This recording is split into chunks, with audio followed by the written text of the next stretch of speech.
నమస్తే, welcome to cube TV. నేను గిరిజ. ఇవాళ మనతో పాటు ప్రముఖ ఆధ్యాత్మికవేత్త జ్యోతిష పండితులు గురుస్వామి రాజన్ నంబూద్రి గురువుగారు ఉన్నారు. వారితో మాట్లాడిద్దాం. గురువుగారు నమస్కారం.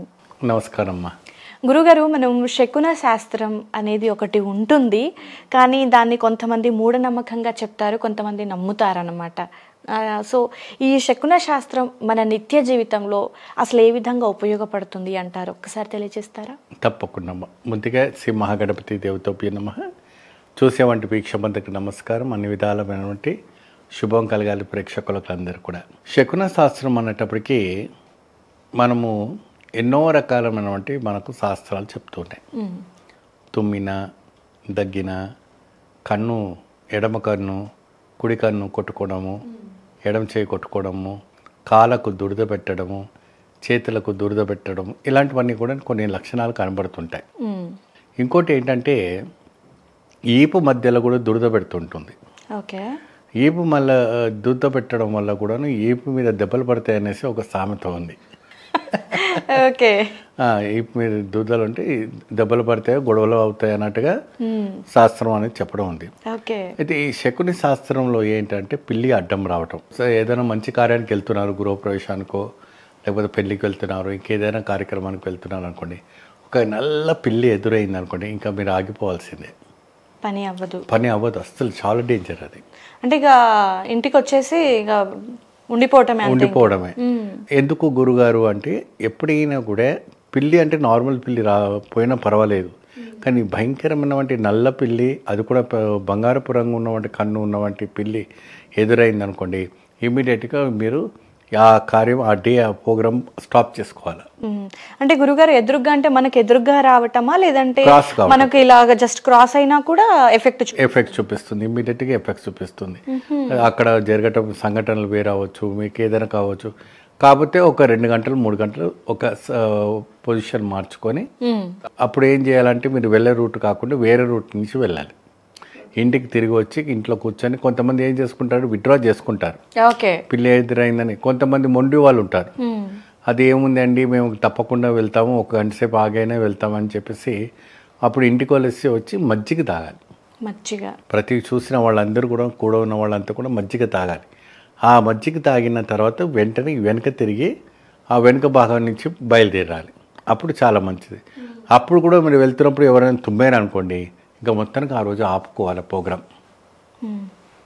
అంటే ఏదో ఒక్కటే అక్కడ మీకు బ్యాడ్ సైన్ ఉన్నట్టుగా తెలుస్తూ ఉంటుంది. అయితే గురుగారు, ఇప్పుడు మీరు అన్నట్టుగా ముందు రూట్ నుంచి వెళ్ళేటప్పుడు పిల్లి కనుక ఎదురొస్తే సో ఇంకొక దారి నుంచి వెళ్ళాలి అన్నారు. మనకి హైదరాబాద్లో ఉండేది ఒకటే ఇంటికి ఒకటే ద్వారం ఉంటుంది, ఒకటే రోడ్డు. సో ఇంకో ఆప్షన్ అనేది ఏమి ఉండదు కదా గురువుగారు? అంటే ఇప్పుడు కొందరు ఏం చేస్తారంటే ముందుకు వచ్చి వెనక రావడం, వెనక నుంచి ముందుకు వెళ్ళటం జరుగుతుంటుంది. ఒక్కొక్కరికి ఇద్దరు సందులు ఉంటుంటాయి. సో ఆ రకమైనటువంటి ప్రభావికంగా వెళ్ళొచ్చు. అవకాశం ఉంటే అలా వెళ్ళాలి. అవకాశం లేదనుకుంటే ఇంకా వినాయకుడిని తలిచి, వినాయకుడు కొబ్బరికాయ కొట్టి, వినాయకుడు కర్పూరం చూపించి ఆ వినాయకుడిని ఆరాధించి, స్వామి సర్వదా నీవే దగ్గర ఉండి మమ్మల్ని కాపాడాలి, మాకు ఎటువంటి ఇబ్బంది కలగకుండా వినాయక నీవే మాకు సర్వదా నీవే రక్షించాలని చెప్పి ఆ రకంగా ఆ భగవంతుడికి చూపించుకుంటూ ఆ స్వామికి కొబ్బరికాయ కొట్టేసి బయలుదేరాలి. ఇంకేమి గచ్చతం లేదు. మీరు అన్నట్టుగా ఇంకో రూట్ లేదు, ఇంక గోడ దుక్కే వెళ్ళాలి. ఇంకా గోడ దుక్కి అయితే వెళ్ళలేము. కాబట్టి ఆ భగవంతుడు ఆ వినాయకుడిని తలుచుకొని, స్వామి మాకు ఇటువంటి ఇబ్బంది ఏం లేకుండా చక్కగా మాకు ఇబ్బంది అన్నిటికీ నువ్వే సర్వ సంకట మోచనం నీవే అని చెప్పి ఆ వినాయకుడికి కొబ్బరికాయ కొట్టి చక్కగా బయలుదేరితే అతీంద్రియమైనటువంటి శక్తి రావటం అనేది జరుగుతుంది. ఎప్పుడైనా కూడా, ఏ రోజైనా కూడా, ఏ కార్యక్రమం అయినా ముందు వెళ్ళేటప్పుడు వినాయకుని తలుచుకొని వెళ్తే ఎటువంటి శకుని శాస్త్రాలు ఏది కూడా మనం ఏం చేయదట. మీరు రావుకాలంలో కూడా బయలుదేరవద్దు. ఒకవేళ రావుకాలంలో అతి పరిస్థితుల్లో మీరు బయలుదేరవలసి వచ్చింది అనుకుంటే, స్వామివారి వినాయకుడికి కర్పూరం చూపించి, కర్పూర అలీ అంటారు మలయాళీస్లో మా దాంట్లో, ఆ కర్పూర అలీని భగవంతునికి చూపించేసి చక్కగా మీరు ఆ హారతి ఇచ్చేసి స్వామికి కొబ్బరికాయ కొట్టేసి బ్రహ్మాండంగా ముందుకు సాగిపోతుంటే ఇంకెటువంటి అడ్డగం ఉండదు. ఆ స్వామివారే చూసుకుంటారు. అప్పుడు మధ్యదారిలో ఇప్పుడు ఒక నిశ్చితార్థం అవుతుంది, మీ చేతిలో తాంబూలం తుమ్మారు అనుకోండి, అది శకుని శాస్త్రమే. ఇది తుమ్మాడు, అది తాంబూలం తీసుకుంటున్నాడు కదా, మరి ఇంకేమవుతుంది అంటే అది ఇద్దరికి చెడు ప్రభావాన్ని చూపిస్తుంది. ఇద్దరికి, ఇటు వరుడికి చూపిస్తుంది, వధువులకు చూపిస్తాం. సో మరి ఓవరాల్ గా నిశ్చితార్థం క్యాన్సిల్ చేసుకోవాల్సిందేనా మరి? ఆ క్యాన్సిల్ చేసుకునే అవసరం ఉండదు. దానికంటూ మళ్ళీ ఎందుకు తుమ్మారు, ఏం తుమ్మారు అనేసి ఎవరైనా మన అప్పుడు అక్కడ ఎవరైనా బ్రాహ్మణులు ఉంటే ఉదక శాంతి చేసుకోవటం. ఉదక శాంతి అంటారు కదా, అంటే మహాశాంతి కాకుండా ఉదక శాంతి అన్నట్టు ఉంటుంది. ఆ మంత్రాలు అవి ఏదో చదివేసి ఉదక శాంతి చేసేసుకుంటే చాలా సంపూర్ణమైనటువంటి దిగ్విజయం కలగడానికి వైపు కలపడుతూ ఉంటుంది. ఓకే గురుగారు. సో మరి అయితే ఈ శకున శాస్త్రంలో ఆడవాళ్ళకి ఒక తీరుగా మగవాళ్ళకి ఒక తీరుగా ఏమైనా ఉంటుందా? కొన్ని విషయాలు ఉంటుందమ్మా. ఇప్పుడు ఎప్పుడైనా కూడా ఆడవాళ్ళకి కుడి కన్ను కొట్టుకుంటుంది అనుకోండి, వాళ్ళకు అపశకనం ఎదురవుతుంది. ఓకే. మగవాళ్ళకి ఎడమ కన్ను కొట్టుకుంటుందంటే వాళ్ళకి ఏదో ఒక కీడు జరుగుతున్నట్టుగా ఒక సూచన. మరి అదే విధానంగా ఇందులో శుభము కూడా ఉంది, అశుభాలు కూడా ఉన్నాయి. అదే మీకు ఆడవాళ్ళకి ఎడమ చేతులు మధ్యలో దురద పెడుతుందంటే ధనప్రాప్తి కలుగుతుంది. ఓకే. కుడివైపు ఉన్నవంటి చేతికి ఏమైనా దురద పెడుతుందంటే మగవాళ్ళకి ధనప్రాప్తి కలుగుతుంది. మరియు అదే విధానంగా పాదాల కింద దురద పెడుతుంది అనుకోండి, మీరు ఊరు ప్రయాణం చేస్తున్నట్టుగా ఆడవాళ్ళకి ఎడమ కాళ్ళు కానీ కుడి కాళ్ళు కానీ. సో ఈ రకమైన వాటికి కనబడుతుంది. ఇప్పుడు ఈపు వెనకలు అనుకున్నప్పుడు గొడవలు అవుతాయి. పద్దాక మనకు ఈపు వెనకలు మనకు దురద అవుతుందంటే రెండు రకాలు, మీకు ఒక దెబ్బలన పడటం అంటే గొడవలు కావడం అనేది జరుగుతుంది, లేదంటే ఆరోగ్యపరమైనటువంటి ఏమైనా దోషమైనా ఉంటుంది. అయితే ఈ వీపు మీద దురదేసినప్పుడు గొడవలు జరుగుతాయి అనేది, సో మగవాళ్ళకి సేమ్ ఆడవాళ్ళకి సేమ్ గా ఉంటుంది? ఇద్దరికి సేమ్ గా ఉంటుంది. దెబ్బలు తినాల్సిందే. అంటే దెబ్బ తినాలంటే గొడవ జరుగుతుంది. తింటారు తింటారు అవకాశం కుదిరితే 4 పడతాయి, వాళ్ళు పడుతుండే వచ్చేమో తర్వాత విషయం వాళ్ళది. సో చేతులు మారింది అనుకుంటే అది వేరే విషయం. ఏదో అండర్స్టాండింగ్ ఉందంటే పర్వాలేదు. అయినా వాదాలు మాత్రం జరుగుతుంది. చిన్న విషయానికైనా పెద్ద రాదంతం జరిగి నువ్వు ఇలా చేస్తావా అలా చేస్తావా అని చెప్పి పెద్దగా రాదంతం జరుగుతుంది. వైఫ్ అండ్ హస్బెండ్స్కి రావటం అని జరుగుతుంది. అందుకే అటువంటి మరి అదే విధానంగా ముక్కులో దురద పెడుతుంది అనుకోండి, కుడివైపు కానీ ఎడమ వైపు కానీ దురద పెడితే అది కూడా శకున శాస్త్రానికి కిందకే వస్తుంది. ఏదో ఒక మీకు దుర్వార్త వింటారు అన్న ఒక వార్త రావటం జరుగుతుంది. మరి అదే విధానంగా నాలుక పైన దురద, నాలుక బాగా దురద పెడుతుంది అనేసి మనకు ఒక్కొక్కసారి పండ్లకు వేసుకొని రాసుకొని ఉంటారు. అప్పుడు ఏమవుతుందంటే గొడవ, నోటికి ఏదంటారు నోరు దురద అంటారు. ఆ నోరు దురద అనేటప్పటికి ఏంటంటే గొడవ. ఓకే. సో వాదాల్లో బాగా గొడవలు కలగటం అనేది జరుగుతుంది. ఓకే గురుగారు. అయితే మరి శకున శాస్త్రం అంటే మనం ముందుకు ఎక్కువగా పాటించేది ఏంటి అంటే, ఇంట్లో నుంచి శుభకార్యం కానీ లేదంటే ఏదైనా గొప్ప పనికి కానీ లేదంటే జాబ్ విషయంలో, సో మనం బయటకి వెళ్ళినప్పుడు మనకి ఎదురొచ్చేటువంటి విషయాలను చూసినప్పుడు ఇది మంచి ఇది చెడు అని చెప్తూ ఉంటారు కదా. సో అందులో మనకు ఎలాంటి వస్తువులు కానీ ఎలాంటి మనుషులు కానీ ఎదురొస్తే మంచిది, ఎలాంటి వస్తువులు ఎలాంటి మనుషులు వస్తే చెడ్డది అంటారు, తెలియజేస్తారు? అంటే ఎక్కువ శాతం మనకు ఇరిగిపోయిన కుండలు ఎదురు రాకూడదు. ఓకే. చావు ఎదురు రాకూడదు. చావు కూడా ఎదురు రాకూడదు అంటే చెప్పకూడదు అనుకోండి. ఎవరైనా భర్త పైన అంటే స్త్రీలు కూడా ముందుకు రాకూడదు అని అంటుంటారు. సో అవన్నీ విషయాలు మనం ప్రేక్షకులకు చెప్పకూడదు. అందరికీ కొన్ని విషయాలన్నీ తెలుసు, కొన్ని అవన్నీ ఎదురవు. మన ఒంటి బ్రాహ్మణుడు కూడా ఎదురు రాకూడదు. ఓకే. అంటే డబుల్గా రావచ్చు. ఒంటి బ్రాహ్మణుడు అది బ్రహ్మచారి అయిన వాడు ఎదురు వస్తే ఇంకా ఆ రోజు ఇంకా పని రాదు, పాది కాదు అని కూడా శకున శాస్త్రంలో చెప్పడం జరుగుతుంది. నేను చెప్పట్లేదు, ఇటువంటివన్నీ జరుగుతుంది. సావు ఎదురైనప్పుడు కొన్ని 2 విధాలమైనటువంటి శుభం కలుగుతుంది. చివరి యాత్ర కాబట్టి కుండ పట్టుకొని ఎదురు వస్తే మాత్రం మంచిది కాదు. సావు పోతున్నప్పుడు మీకు బండికి ఎదురుగా వచ్చిందంటే అది శుభం కలుగుతుంది. అర్థమైందమ్మా? కుండ పట్టుకొని ఎదురు రాకూడదు, ఖాళీది. అందులో ఒకవేళ వాటర్ ఉండి ఎదురు వస్తే గురువు గారు అదే అంటే ఆ కుండ పట్టుకుని అట్లా ఎదురు రాకూడదు, రాకూడదు. కానీ ఇది ప్రకృతి నియమం, తప్పదు, వాళ్ళు పట్టుకొని తీయదు. దానికంటే ప్రత్యేకమైన ప్రైవేట్గా తీసుకెళ్ళలేదు. శాస్త్రానికి వ్యతిరేకంగా అయితే మనం ఏం చేయలేము. కాకపోతే అటువంటిది వినిపిస్తున్నా చేస్తున్నప్పుడు పక్కకు జరిగారు అనుకోండి శుభకార్యం వెళ్ళేటప్పుడు, ఎందుకంటే అందరూ వెళ్ళాల్సింది ఒకసారి అక్కడికి. కాబట్టి ఉన్నంత వరకైనా శుభప్రదమైనటువంటి యోగదాయకం ఉండాలంటే అటువంటివి వచ్చినప్పుడు కొంచెం చూసుకొని ఉండాలి. సడన్గా మీరు సగం దూరం వెళ్ళిపోయి అది ఎదురు వస్తుందంటే మీరు తిరిగి అయితే రావడానికి అక్కర్లేదు.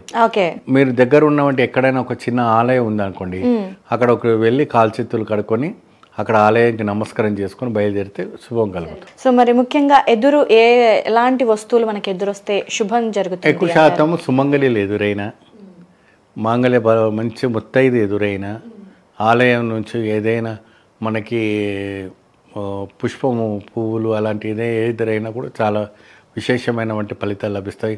ఎవరైనా మంచి ఇప్పుడు ఇంటింటికి కూడా అమ్మవారిని పటాలు తీసుకొని తిరుగుతూ ఉంటుంటారు, జోగులమ్మ అని వాళ్ళమ్మని, అలాంటి వాళ్ళు ముత్తైదులు ఎదురైనా మంచి శుభం కలుగుతుంటుంది, చాలా శుభం మంచి జరుగుతాయి. Okay okay. సో మరి వేసుకున్నటువంటి దుస్తుల్లో కూడా కొన్ని రకాల రంగుల దుస్తులు వస్తే మంచిది కాదు, కొన్ని వస్తే మంచిది అని అంటూ ఉంటారు. ఇప్పుడు సాధారణంగా నలుపు రంగు వస్త్రం వేసుకుని ఎదురైనా ఒక అమ్మాయి అబ్బాయి వచ్చాడు అనుకోండి, ఇంకా వాళ్ళకు అంత మంచిది కలిసి రాదు. ఓకే. మరి ఇతర రంగులు వేసుకుని వచ్చిన, నీలం రంగు వేసుకొచ్చినా కూడా మంచిది కాదు. సో కాబట్టి వేరే రంగులు ఏదైనా వేసుకొని వస్తే బాగుంటుంది. ఈ రెండింటికి నాకు నెగిటివ్ ఎనర్జీస్ రావటం అని జరుగుతాయి. కొంతమంది బాగా నెగిటివ్ పర్సన్స్ ఎదురు అయితే కూడా మంచిది కాదు. పద్దాకు కూడా వాళ్ళు చిరాకు పడుతుంటారు, పద్దాక ఇది మెంటలీగా ఇది అవుతుంటారు, కాబట్టి వాళ్ళు ఎదురైనా కూడా కొద్దిగా మనకి డిఫెక్ట్ అవుతూ ఉంటుంది. Okay okay. అదే గురుగారు, చిన్నపిల్లలు ఏడుస్తూ ఉంటే కూడా అది మంచిది కాదు అంటారు, అది ఎంతవరకు వాస్తవం? 100% కరెక్ట్ అమ్మా. అది చాలా వరకు చీటి మాటికి పిల్లలు ఏడవడం అంటే అది వాళ్ళ సాధ్యమే, కానీ మరీ చీటి మాటికి దీపం పెట్టేటప్పుడు ఏడటం, ఇల్లు ఊడ్చేటప్పుడు ఏడవటం, సో ఇలాంటి చేసే టైంలో నిరంతరంగా ఏడవటం అంటే కూడా ఇంటి దరిద్రమే. అంటే అలా చిన్నపిల్లలు ఏడ్చేటప్పుడు కూడా పనుల మీద బయటకు వెళ్ళకూడదు అంటారు. అది వెళ్తే కూడా చాలా పని అవ్వదు అంటారు. ఇంకేమైనా ఉన్నాయా గురువు గారు? అంటే సో మామూలుగా ఏదైనా కూడా మనము ఊర్లో అయితే పొలం గట్టుకు వెళ్తున్నప్పుడు ఎవరైనా గడ్డి ఎదురు అవుతుందంటే చాలా శుభం. పచ్చగడ్డి ఎదురైంది అనుకోండి, ఎవరైనా ఎత్తుకొని వస్తున్నారు అనుకోండి, చాలా మంచిది. చాకలి వాళ్ళు మూట ఎత్తుకొని ఎదురు వస్తారు, ఆ చాకలి వాళ్ళు మూట ఎత్తుకుని ఎదురు వచ్చినా కూడా మీకు మంచి శుభం కలిగేవంటి యోగం కనపడుతుంటది. ఇంకా ఆ రోజు ఇంకా అష్టైశ్వర్యాలే మీకు. అంటే గురుగారు, ఇందులో మళ్ళీ 2 రకాలుగా ఉంటుంది, 2 రకాలుగా నేను విన్నాను. సో కొత్త బట్టలు, పాత బట్టలు అనేది కూడా వినిపిస్తుంది. సో ఏవి వస్తే మంచిది, ఏది వస్తే చెడ్డది? ఇప్పుడు ఆ మూటలు ఆమె ఏం కట్టుకుంది అనేది అయితే మనం ఇప్పి చూడలేము, కాబట్టి మూట కట్టుకొని ఎదురైతే మాత్రం మనకు కలిసి వస్తుందని ఒక సామెత. ఓకే. మరి అదే విధానంగా పాత బట్టలు తీసుకుని వెళ్ళేటప్పుడు ఎదురు రాకూడదని, కొందరింటి నుంచి అన్ని పాత బట్టలు కట్టుకొని తీసుకెళ్తే అవి తీసుకొని వెళ్తే కూడా అది నెగిటివ్ ఎనర్జీస్ కిందకి వస్తుంది. ఓకే.